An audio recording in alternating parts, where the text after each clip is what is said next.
चरण स्पर्श सर। और आप सभी को नव वर्ष की बहुत बहुत शुभकामनाएं। नव वर्ष में हम पहली बार बात कर रहे हैं आपस में। सो ये वर्ष हम सब के लिए न सिर्फ शुभ हो बल्कि बहुत ज्यादा सेहत से भरा हो। ये वर्ष शुरुआत होते ही जो हमें एक तोहफा दिया है टीसी सर ने इस वर्ष को स्वास्थ्य क्रांति का वर्ष घोषित करके, ये नए भारत के निर्माण में एक मील का पत्थर साबित हो सकता है यदि हम सब ने मिलकर इस तरफ कार्य करना शुरू किया तो जैसा सर ने कहा, बहुत ज्यादा गंभीरता से आज से हम बहुत सारे विषयों पर काम करना शुरू करेंगे। बहुत सारी स्वास्थ्य स्थितियों पर काम करना शुरू करेंगे। उसी तरह से हम नोट्स बनाएंगे, उसी तरह से अपनी प्लानिंग करेंगे। हम अपना फोकस लगातार पूरे साल इस पर रखेंगे कि हमें न सिर्फ अपना स्वास्थ्य ठीक करना है बल्कि अपना स्वास्थ्य ठीक करके हमें ऐसा उदाहरण बनना है कि हम दूसरों के स्वास्थ्य को ठीक करने में उनके मित्र बन पाए। तो दो बातें, दो मिशन लगातार हमारे साथ चलेंगे। एक चलेगा सेहत के सितारे बनने का, जो हमें खुद बनना है।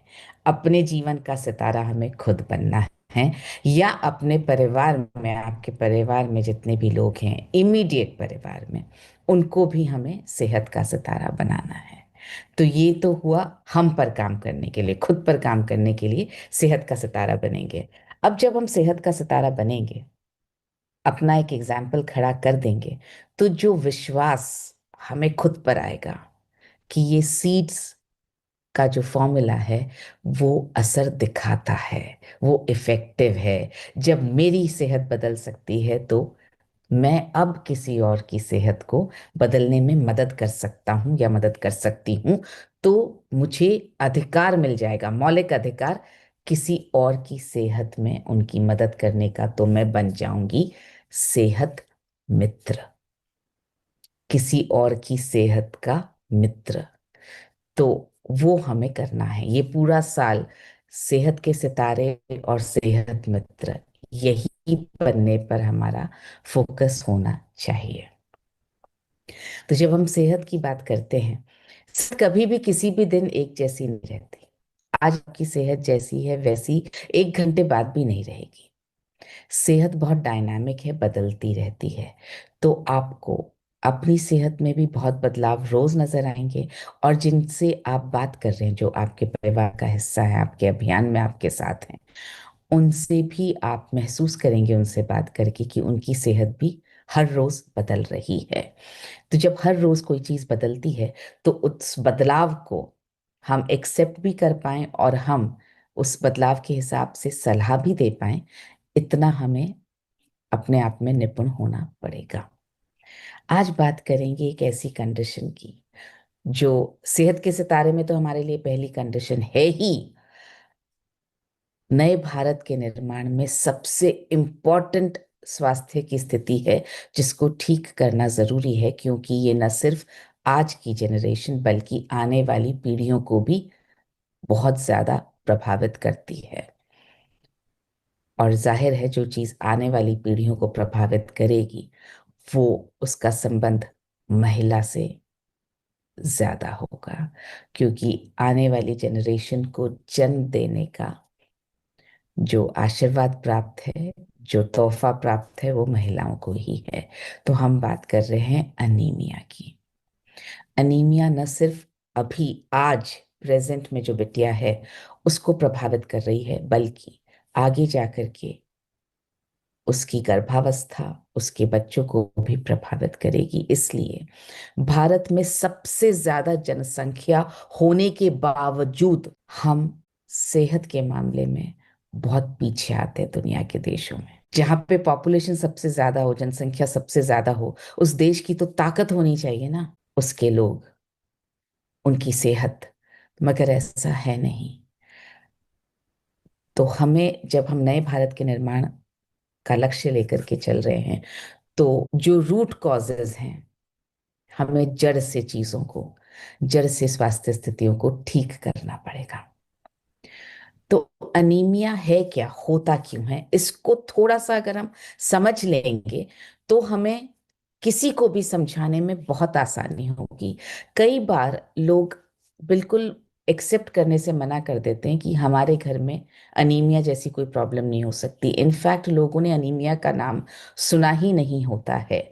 अनीमिया का नाम सबसे पहले अगर कोई महिला सुनती है तो वो कब सुनती है, जब वो गर्भवती होती है और वो एक गायनेकोलॉजिस्ट के पास जाती है। तब सबसे पहले वो जीवन में अनीमिया नाम की इस स्वास्थ्य स्थिति को समझती है या उसका नाम सुनती है। मगर हमें तब तक वेट नहीं करना है, क्योंकि तब तक काफी देर हो चुकी होती है। हमें लोगों को जागरूक करना है पहले कि ये अनीमिया है क्या। तो मैं आज आपको बहुत सरल शब्दों में समझाना चाहती हूँ कि अनीमिया क्या है, ताकि आप उतने ही सरल शब्दों में किसी को भी समझा सके। देखिए, मासिक धर्म का होना हर लड़की के लिए, हर बिटिया के लिए प्राकृतिक है। मासिक धर्म के द्वारा प्रकृति उस लड़की को मां बनने के लिए तैयार करती है। तो मासिक धर्म एक बहुत बड़ी हमारे लिए, हमारा तोहफा है, बहुत बड़ा आशीर्वाद है, बहुत बड़ी चीज है हमारे लिए, बेटियों के लिए, लड़कियों के लिए। क्योंकि पृथ्वी पर ऐसा कहा जाता है ना कि ईश्वर क्योंकि खुद नहीं आ पाए, इसलिए उन्होंने माँ को ईश्वर के रूप में धरती पर भेजा है। तो जिस माँ को ऑलमोस्ट ईश्वर के नजदीक समझा जाता है, ईश्वर के बराबर समझा जाता है, वो माँ बनना अपने आप में कितने ज्यादा गर्व की बात है। और वो माँ बनने की शक्ति मिलती है मासिक धर्म के कारण। मासिक धर्म में होता क्या है, ये आप देख सकते हैं। 30, 80 और 180 ml ब्लड यहाँ आपको सामने दिखाई दे रहा है। हर मासिक धर्म के दौरान कम से कम 30 ml और ज्यादा से ज्यादा 180 ml खून जो है, रक्त, एक बिटिया या महिला के शरीर से बाहर निकल जाता है। इतने रक्त की हानि हो जाती है। एवरेज 80 ml हम अगर मानकर चलें, 80 ml बहुत बड़ी क्वांटिटी है। आप सोच के देखिए, हमें जब एक कट भी लगता है, चोट लगती है, छोटी सी चोट लगती है और खून निकलता है, तो घर में कितनी अफरा तफरी मच जाती है। खून निकल रहा है, इस पे बर्फ लगाइए, हल्दी लगाइए, खून को रोकिए, डॉक्टर के पास ले जाते हैं, स्टिच लगवाते हैं। उसके बाद कितने दिनों तक हम उनकी देखभाल करते रहते हैं। हल्दी वाला दूध पिलाइए, एप्पल का जूस पिलाइए, फ्रूट ज़्यादा खिलाइए, हीमोग्लोबिन जितना कम हो गया है, बढ़े तो सही, खून बह गया है, करते हैं ना ये सब हम। और महिला के शरीर से तो खून हर महीने इतना प्राकृतिक रूप से ही बह जाता है, तो उसका ध्यान रखते हैं क्या? हर महीने जब हम ध्यान नहीं रख पाते हैं इसका, तो जो स्थिति पैदा होती है, ये देखिए, इतने रक्त की हानि होती है और कितना आयरन है जो जाता है। हर मासिक धर्म दौरान लोएस्ट 3 mg आयरन जाता है। हर मासिक धर्म के दौरान मतलब हर महीने, वो 3-4 दिन, 3 से 5 दिन जब मासिक धर्म हो रहे हैं किसी महिला को या बिटिया को, तो कितना एवरेज 80 ml खून उनके शरीर से बाहर निकल जाता है और एवरेज 14 mg आयरन उनके शरीर से बाहर निकल जाता है। हर महीने 14 mg आयरन बाहर निकल रहा है। हम शायद अपने खाने पीने से हर महीने 2, 3, 4 mg आयरन की भरपाई कर पाते हैं, उससे ज़्यादा हमारा खाना हमें उतना आयरन दे नहीं पाता है।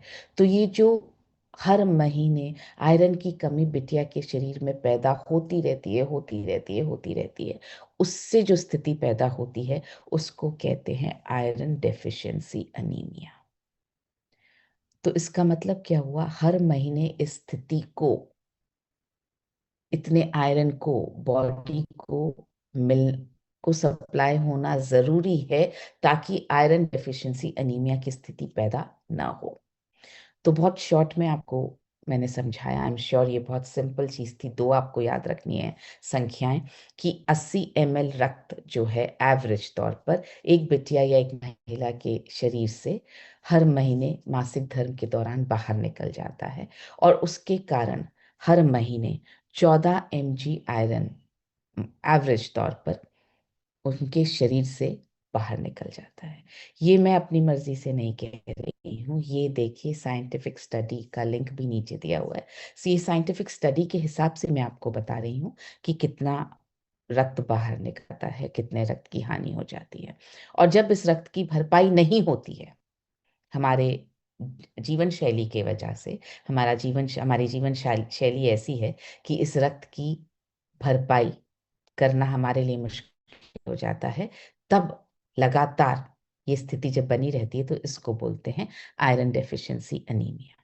आप इतना समझा लेंगे किसी को भी तो सामने वाले को समझ में आएगा कि अनीमिया बहुत ज्यादा चिंता का विषय है और इसे ठीक करना जरूरी है। अब अनीमिया से प्रभाव क्या पड़ता है स्वास्थ्य पर, क्यों जरूरी है? बहुत सारी चीजें हैं जिस पर प्रभाव पड़ता है। बाल झड़ने से लेकर, बाल झड़ेंगे, त्वचा खराब होगी, मासिक धर्म में अनियमितता होगी, आंखों के आगे अचानक अंधेरा छा जाएगा।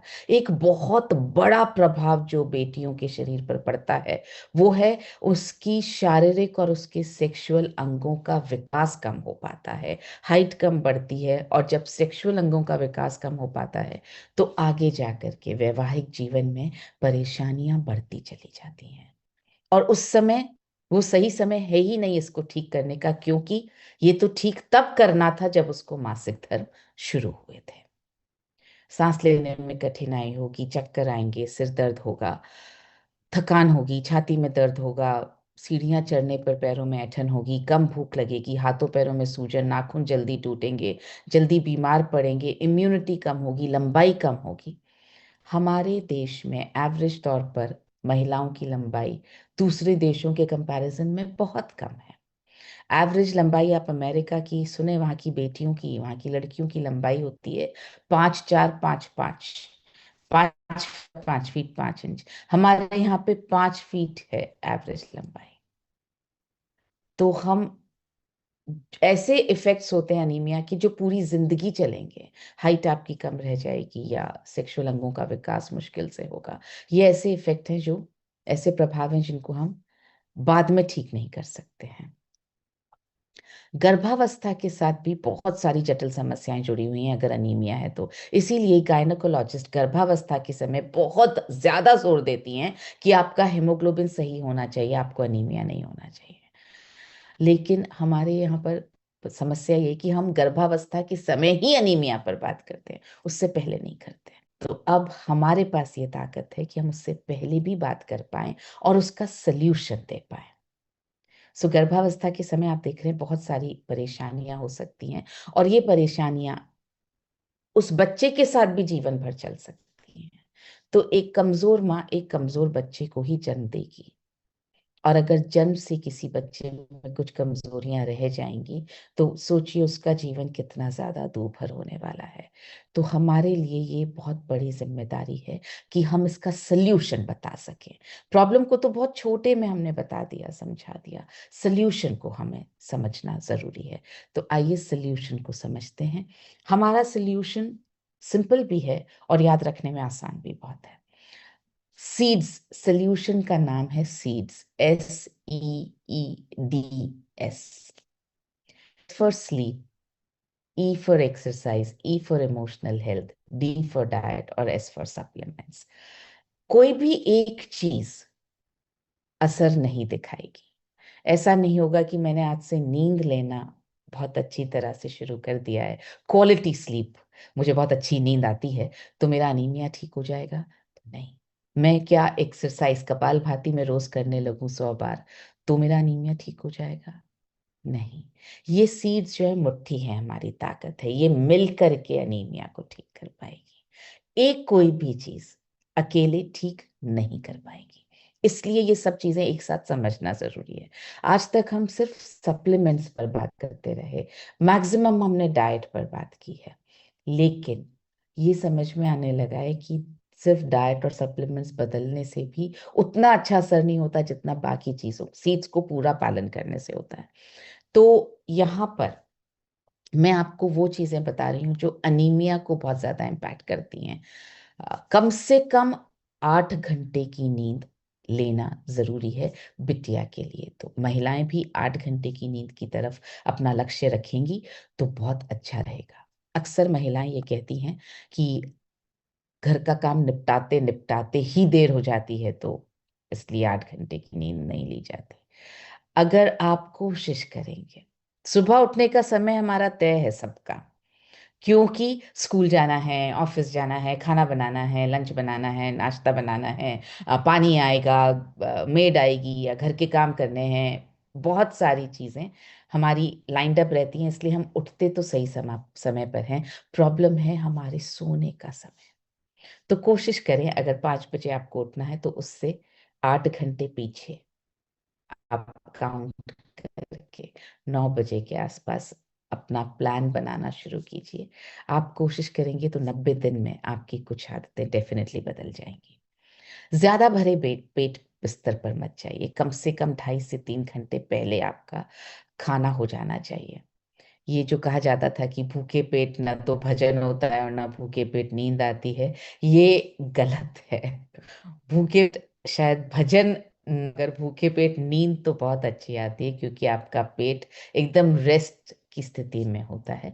इसलिए बच्चियों, सिर्फ बच्चियों को ही नहीं, बेटों को भी, सभी को हमें कोशिश करनी सोने से 2.5 से 3 घंटे पहले हम खाना खा लें। तो आप खाना खाने का समय अपने परिवार में रखें करीब 7 बजे का, ताकि आप 9 साढ़े 9 बजे सोने का प्लान कर रहे हैं तो तब तक आपका भोजन पच जाएगा। अपनी दिनचर्या में शारीरिक गतिविधि को शामिल करना बहुत जरूरी है।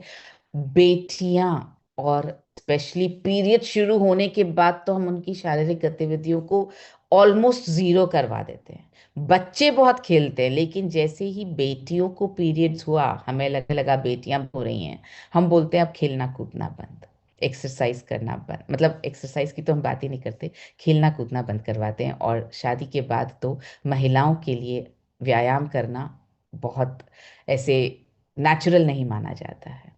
अब जैसे जैसे जागरूकता आ रही है, महिलाएं व्यायाम करने लगी हैं, मगर अभी बहुत दूर तक हमें इस सफर को तय करना है। तो बच्चियों को भी आप प्लीज शारीरिक गतिविधियां जरूर करवाइए, ताकि उन्हें नींद बेहतर आए। रोजाना 30 मिनट तक टहलना या डांस करना। अब हम बात कर रहे हैं एक्सरसाइज की। सो अभी हमने बात की नींद में लेने के लिए हमें किन किन चीजों का ध्यान रखना है। अब हम बात कर रहे हैं एक्सरसाइज की। डांस बहुत अच्छी एक्सरसाइज है। आपने, I am sure, TC sir को भी देखा होगा कि उन्होंने डांस को अपनाया है। अगर आप भीलवाड़ा पहुंचे हैं और वहाँ आपने टीसी सर का सेशन अगर अटेंड किया है, और तो जो एक मन में झिझक रहती है कि डांस तो आता नहीं है, करेंगे कैसे, टीसी सर से प्रेरित होकर के मैंने भी डांस करना शुरू किया। मेरे को डांस करना बिल्कुल नहीं आता।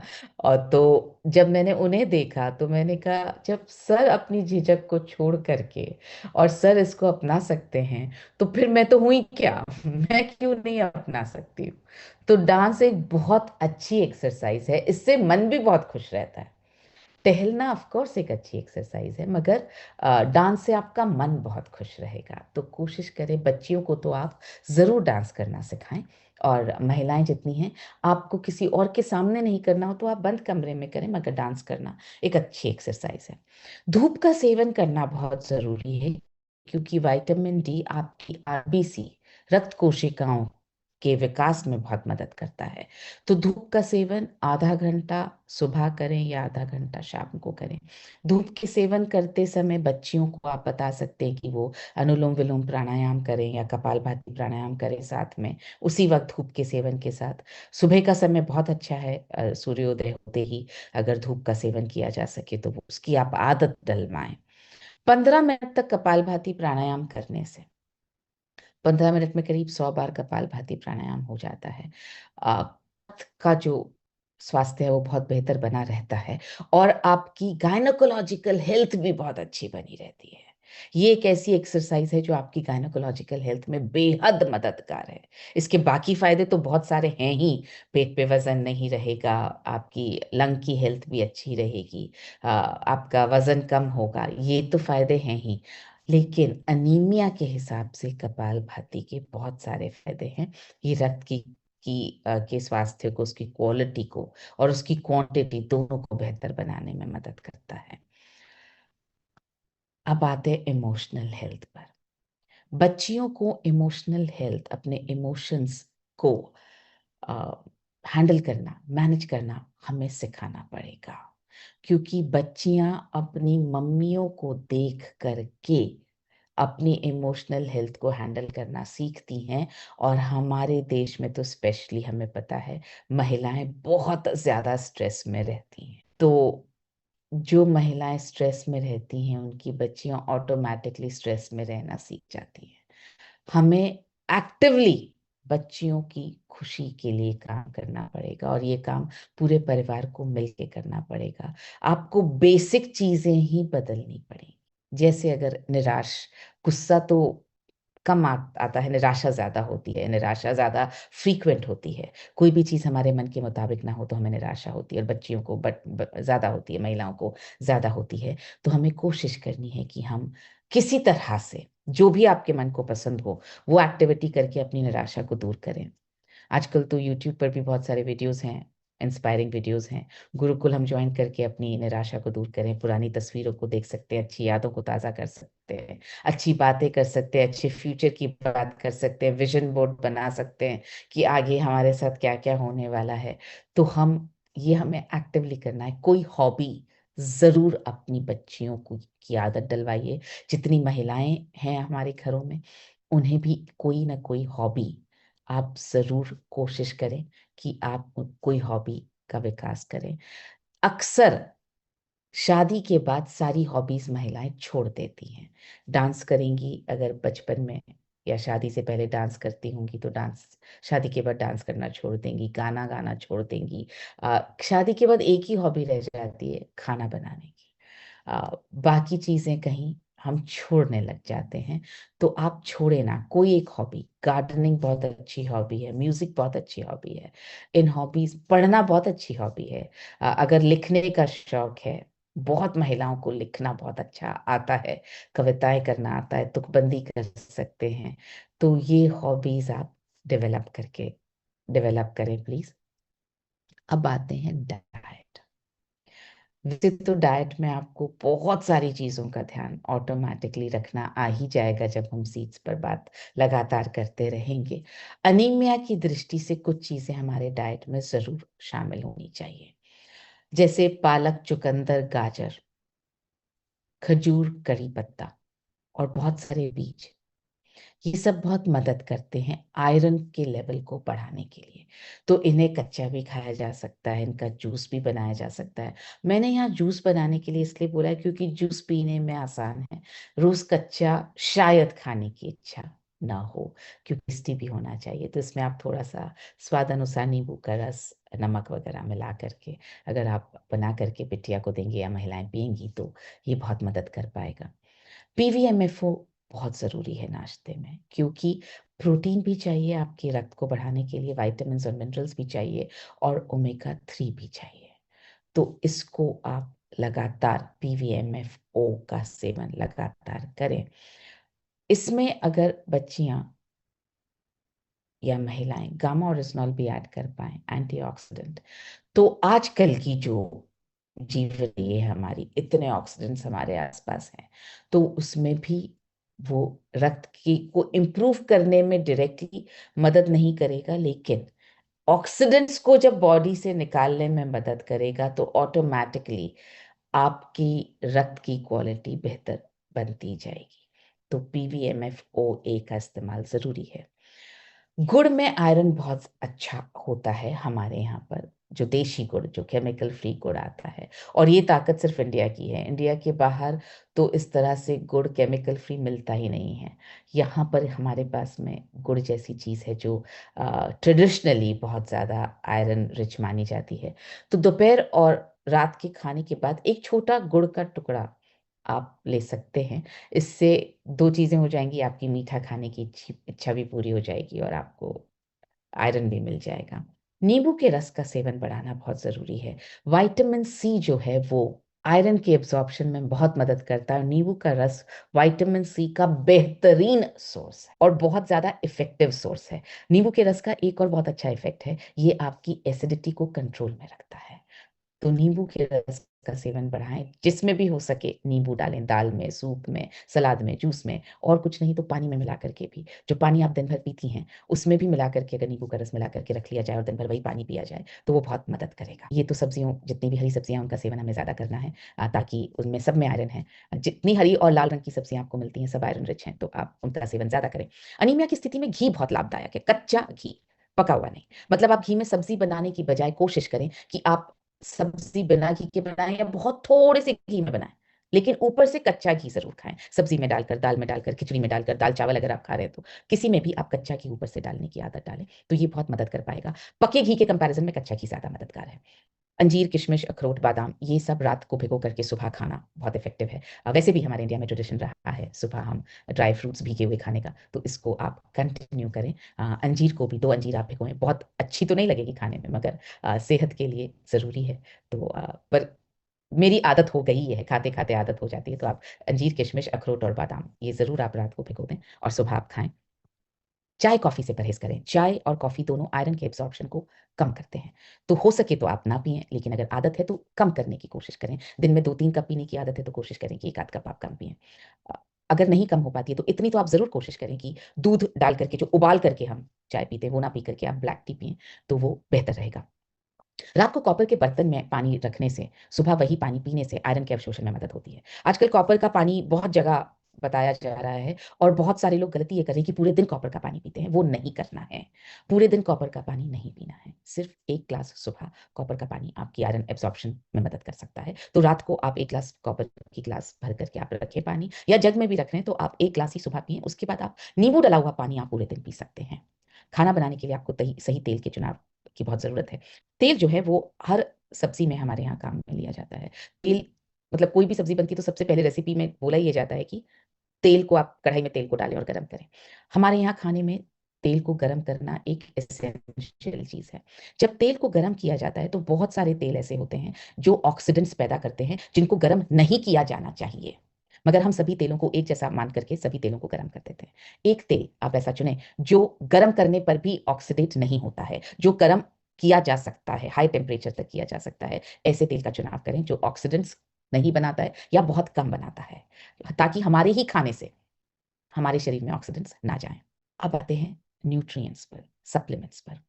सो कुछ न्यूट्रिएंट्स बहुत ज़रूरी हैं। आपको बहुत सारे लोग ये कहते हुए आप सुनेंगे कि हम तो सब कुछ बहुत पौष्टिक खाते हैं, बहुत अच्छा खाते हैं, तो हमें कैसे अनीमिया हो सकता है या हमें कैसे की पोषक तत्व की कमी हो सकती है। ये सारे पोषक तत्व हम कितना भी बेहतरीन खा लें, ये हमें खाने से मिल नहीं पाएंगे, क्योंकि जितनी मात्रा में चाहिए उतनी मात्रा में है, और अगर आपने खाना शुरू कर भी दिया तो वजन बढ़ने लगेगा। इसलिए जरूरी है कि हम कुछ पोषक तत्व छोटी छोटी मात्रा में कॉन्सेंट्रेटेड फॉर्म में लेना शुरू करें। जैसे आयरन। आयरन तो नो ब्रेनर है, आयरन बढ़ाना है शरीर में तो आयरन हमें लेना ही होगा। फोलेट।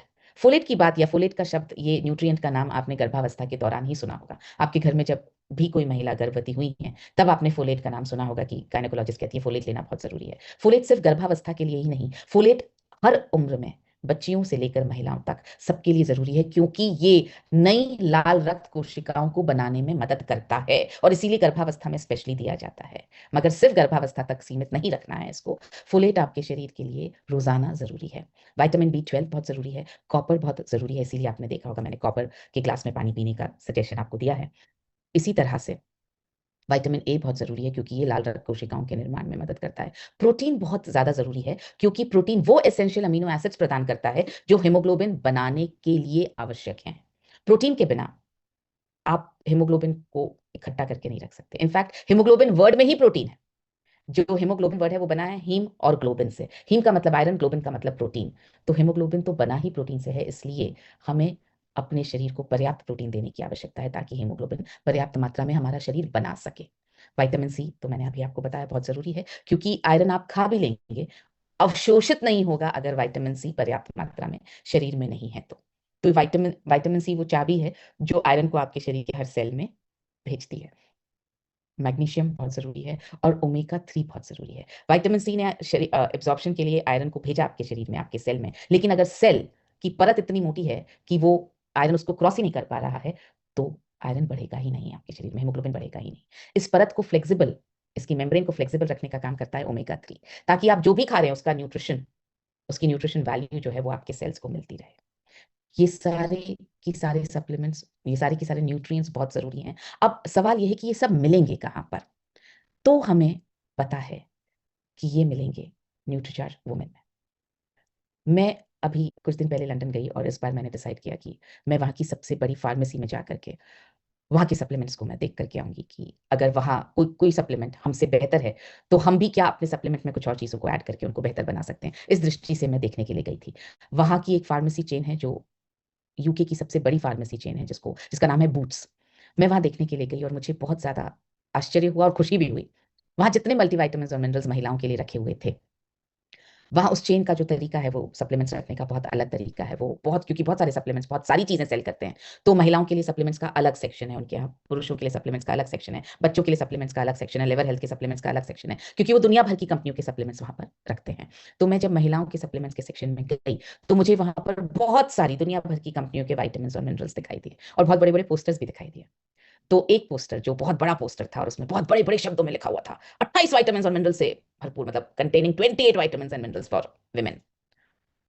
तो मुझे इतना गर्व महसूस हुआ। मुझे लगा इनको इंडिया आना चाहिए या हमें अपना न्यूट्रिशन वुमेन लेके वहां जाना चाहिए कि 28 पर क्या इतना आप बता रहे हैं, हम तो 50 वाले हैं।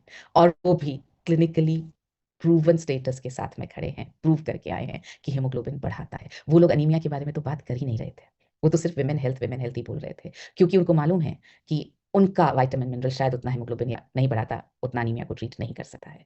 तो बहुत गर्व के साथ मैं इस स्लाइड पर ये कह सकती हूँ कि न सिर्फ इंडिया में, न सिर्फ हिंदुस्तान में, न सिर्फ भारत में, बल्कि पूरे वर्ल्ड में न्यूट्रीचार्ज वुमेन जैसा सप्लीमेंट नहीं है। क्योंकि मैं वर्ल्ड बेस्ट सेलिंग सप्लीमेंट्स वहां देख कर आई और क्लिनिकली प्रूवन नहीं है वो सप्लीमेंट्स। हमारा न्यूट्रीचार्ज वुमेन हेमोग्लोबिन का स्तर बढ़ाने के लिए विशेष रूप से क्लिनिकली प्रूवन है। और साथ साथ में आपको तो पता ही बहुत सारी और समस्याओं का समाधान देता है। आपके मासिक धर्म, महिलाओं के मासिक धर्म नियमित हो सकते हैं, पीएमएस का प्रॉब्लम खत्म हो सकता है, बालों की सेहत अच्छी हो सकती है, त्वचा की सेहत अच्छी हो सकती है। हमारे ही आरसीएम चैनल में कितने सारे लोग हैं, कितनी सारी महिलाएं और बेटियां हैं जिनके टेस्टिमोनियल्स अवेलेबल हैं, जिन्होंने बताया है कि मेरा हेमोग्लोबिन पहले इतना कम था, अब बढ़कर के इतना हो गया, या मेरे बाल बहुत गिरते थे अब नहीं गिरते हैं। इतने सारे टेस्टिमोनियल्स हैं हमारे पास में।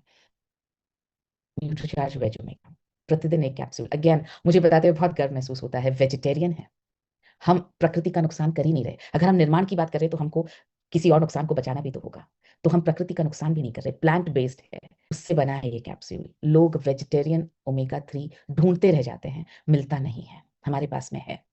और ये आपकी सेल्स की सेहत को बहुत अच्छा बना सकता है। आप बहुत गर्व से सभी को दिखाइए कि हमारी कंपनी न सिर्फ सीड्स पर सलाह देती है आपको ठीक करने के लिए, आपके साथ साथ चलती है, बल्कि सप्लीमेंट्स और प्रोडक्ट्स भी ऐसे देती है जो दुनिया में वर्ल्ड क्लास क्वालिटी, मतलब दुनिया में सबसे अच्छी क्वालिटी के हैं। हेल्थ कार्ड ऑयल खाना बनाने के लिए सबसे अच्छा ऑयल है, क्योंकि ये हाईएस्ट टेम्परेचर पर भी, गर्म होने के बाद भी ऑक्सीडेंट्स पैदा नहीं करता है। तो अगर आप अपने घर का तेल बदल लेंगे तो बहुत सारी स्वास्थ्य की समस्याएं ऑटोमेटिकली होना कम हो जाएंगी, एसिडिटी होना कम हो जाएगी, न्यूट्रिशन बढ़ जाएगा। तो जैसे मैंने कहा था कि सही तेल का चुनाव करें, तो आप ये तेल हेल्थ कार्ड ऑयल का चुनाव करें। प्रोटीन की हमने बात की कि प्रोटीन 100% लेना है महिलाओं को। ये सोच करके नहीं कि मेरी मसल्स बढ़ बन जाएंगी। देखिए, 2 छोले मसल्स बनाने के लिए कम से कम 120 ग्राम प्रोटीन आपको रोज लेना पड़ेगा और एक्सरसाइज करनी पड़ेगी। हम यहाँ पे 15 ग्राम प्रोटीन की ही बात कर रहे हैं।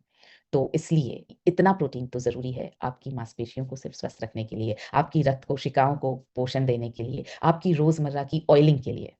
जो कहते हैं ना, गाड़ियों में सर्विसिंग करवाते हैं ना, ये रोज की सर्विसिंग के लिए जरूरी है, रोज आपको ठीक रखने के लिए इतना प्रोटीन जरूरी है। तो Nutricharge cocoa Prodite, Nutricharge strawberry Prodite, Nutricharge केसर पिस्ता प्रोडाइट, ये 3 प्रोटीन मैंने यहाँ स्लाइड में इसलिए रखे क्योंकि ये टेस्ट में बहुत अच्छे हैं।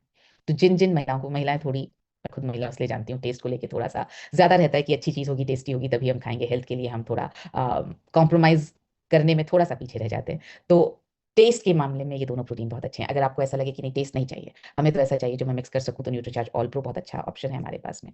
आप इनमें से कोई भी प्रोटीन का इस्तेमाल कर सकते हैं। प्रोटीन वैसे तो चाहिए 60 रोज, महिलाओं को 55 से 60 ग्राम रोज चाहिए। ये इनमें से इन सप्लीमेंट्स के मदद से आपको मिलेगा करीब 15 ग्राम। तो आप बाकी का प्रोटीन जो हमने डाइट में इतनी सारी चीजें डिस्कस की, उनसे हमें मिलेगा अगर हमारी डाइट ठीक रहेगी तो। अब हमें इस सब के साथ बनना है सेहत के सितारे। अपना हेमोग्लोबिन सबसे पहले ठीक करना है, अपने परिवार के किसी सदस्य का हेमोग्लोबिन सबसे पहले ठीक करना है, और उसके जरिए हमें पहले बनना है सेहत के सितारे। तो मैं आपको यहाँ पैरामीटर बता रही हूँ। अनीमिया आपका 3 महीने में 2 ग्राम या उससे ज्यादा बढ़ना चाहिए, और बढ़ सकता है, 110% बढ़ सकता है अगर आप पूरा सीड्स को फॉलो करें तो।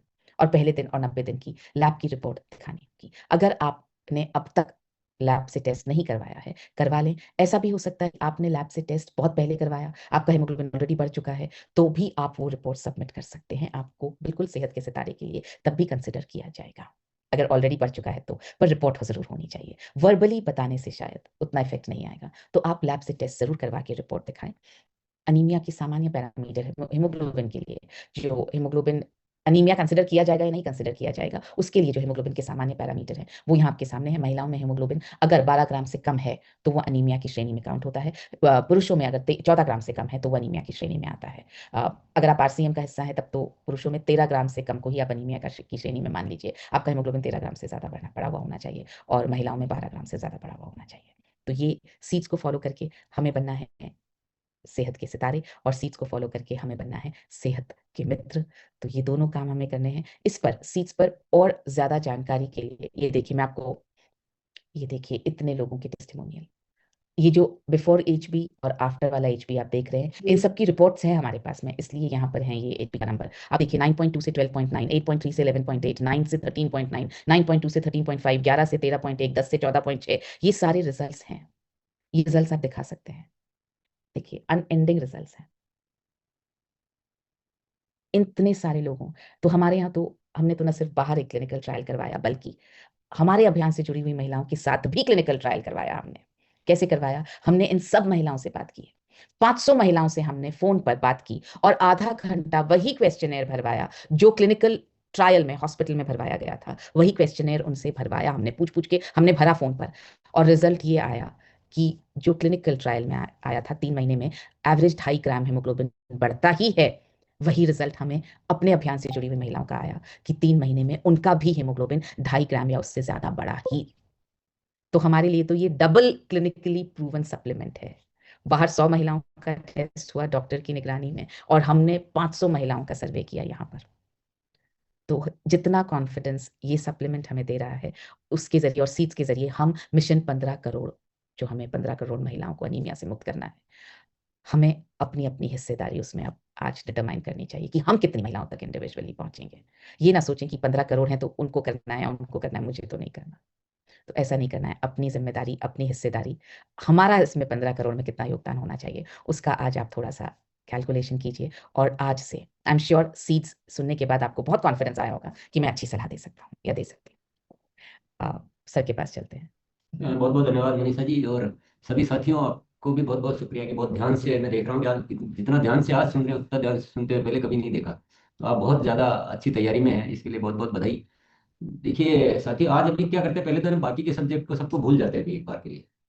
बहुत ज़्यादा चीज़ों को मिक्स नहीं रखें दिमाग में। एनीमिया इसमें कुछ शुरुआत करने के लिए बेसिक चीज़ें, मूलभूत चीज़ें हम याद रख लें।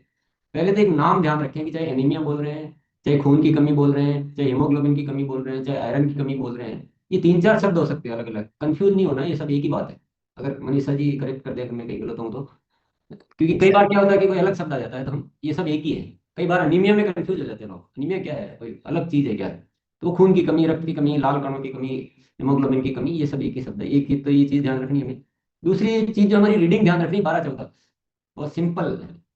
ये बहुत सरल विषय है ये, और बहुत बड़ा व्यापक विषय है। शुरुआत करने के लिए बेसिक बेसिक चीजें हमें ध्यान रखनी है, ताकि हम अपना काम अच्छे से शुरू कर सके। कोई कंफ्यूजन नहीं। 12 14 यानी महिलाओं के लिए 12 से कम है तो, और पुरुषों के लिए 14 से कम है तो, ये क्या है, हीमोग्लोबिन है। अगर आयरन की रीडिंग करेंगे तो वो अलग आएगी। तो आपको हीमोग्लोबिन की रीडिंग है, इसको भी दो तरह से जांच, कई डॉक्टर आयरन को चेक करवाते हैं, लेकिन हमें हीमोग्लोबिन इजी है, जल्दी, बहुत कम में जांच हो जाती है। मतलब 20 रुपए से लेकर 50 रुपए तक आराम से हीमोग्लोबिन की जांच हो जाती है। तो बहुत सरल है, हर लेब वाला आराम से कर सकता है। आप खूब सारा टाइप कर सकते हो, तो बहुत सरल हो गया ये भी प्रक्रिया, एकदम इजी है। क्योंकि रेट भी इसकी बहुत कम है, तो बार बार भी कराएं तो कोई बहुत बड़ा विषय नहीं होता। आप कैंप भी लगाए तो बहुत इजीली लगाया जा सकता है। आ जाते हैं लेब वाले और एक साथ आप 100 लोग, 200 500 कितनों का भी। तो दूसरी चीज हमें याद होगी, 12 14 है हीमोग्लोबिन। और फिर हमें याद जो रखना सीड्स है, ये तो एक प्रॉब्लम है। सीड्स याद रखना है। तो सीड्स में क्या है कि अभी 5 चीजें, जैसे नींद है तो नींद, कोई सा ही सीड्स हो, लगभग लगभग उसमें कॉमन ही बात है कि नींद का वो सब कुछ समय अच्छा और वो सब कुछ, तो वो एक बार समझ लें और बहुत इजी चीज है, तो हम आराम से बता सकते हैं। उसके बाद इमोशनल हेल्थ भी सिंपल है, वो भी सब में समान होता है। फिर एक्सरसाइज है, वो भी लगभग लगभग थोड़ा बहुत अंतर होता है एक्सरसाइज में, तो धीरे धीरे आपकी प्रैक्टिस में आ जाएगा। लेकिन अभी बेसिक चीजें जैसे इसमें कपालभाति कुछ ज्यादा महत्व दिया मनीषा जी ने, तो कुछ बेसिक चीजें बाकी सबको अपनी अपनी क्षमता के अनुसार वो व्यायाम करना होता है, ये भी सब ठीक है। फिर आ जाता है डाइट। तो डाइट बस अब यहाँ कुछ चीजें आपको याद रखनी आयरन के हिसाब से, कि भाई पालक, चुकंदर, गाजर, इस टाइप की जो भी है ना, कड़ी पत्ता है, जैसे कड़ी पत्ते में बहुत अच्छा होता है, चुकंदर में बहुत अच्छा होता है। ये कुछ चीजें ही आपको याद रखनी है, तो सजेस्ट करने में आपको ध्यान रहेगी कि बीज है कि फिर आपको अंजीर है, अंजीर में बहुत अच्छा होता है। तो ये इतनी चीजें, कुछ चीजें जो आप नोट कर सकते हैं, बुक में भी है और बहुत सारे टूल्स भी अवेलेबल है। तो अगर सारी चीजें एक साथ याद नहीं भी हो तो कुछ 5-7 चीजें आपको आयरन बढ़ाने वाली याद रहनी चाहिए। बाकी आपके पास लिखा हुआ होगा तो चलेगा, टूल्स में होगा तो चलेगा नहीं, कुछ तो आपको अच्छे से याद होना चाहिए। लोहे की कढ़ाई में खाना पकाएं, ये आप सजेस्ट कर सकते हैं, तो इससे लाभ भी करता है और आपकी एक एक्सपर्टनेस भी नजर आती है और उनको फायदा भी होगा। कॉपर का पानी पीना, इस तरह की कुछ चीजें, तो ये आप आराम से याद कर सकते हैं। फिर हमारा हो गया सीड्स, ये सॉरी सप्लीमेंट्स। तो सप्लीमेंट तो मेरे ख्याल से मुझे बताने की जरूरत ही नहीं है। न्यूट्रीचार्ज वुमन तो है ही है, वो तो वरदान है ही है, लेकिन उसके साथ प्रोटीन भी बहुत जरूरी है, ओमेगा 3 भी बहुत जरूरी है। तो हमारे कोई भी प्रोटीन के प्रोडक्ट, एक न्यूट्रीचार्ज वेज ओमेगा हो गया, गामा ओरिजिनल हम सबको सजेस्ट करते ही है, वो तो हर तरह से हेल्पफुल होता है। तो ये जो पीवीएमएफ ये है ना, वो वैसे पूरा का पूरा ही है, लेकिन स्पेशली न्यूट्रीचार्ज वुमन नहीं भूल जाए, ये भूल के बाकी दे दिया तो फिर वो असर नहीं होगा, क्योंकि आयरन बेसिकली उसमें ज्यादा है। तो ये भी कोई बहुत बड़ा विषय नहीं, हम सब लगभग लगभग हम सभी जानते हैं कि, लेकिन कोशिश ये करें कि हम में से कई क्या करते हैं कि केवल एक सप्लीमेंट देते हैं। अगर वो बिल्कुल ही लेने में असक्षम है तो ठीक है, फिर एक ही देना है तो फिर हम न्यूट्रीचार्ज वुमन से ही शुरू करें। लेकिन प्रोटीन बहुत जरूरी है साथ में।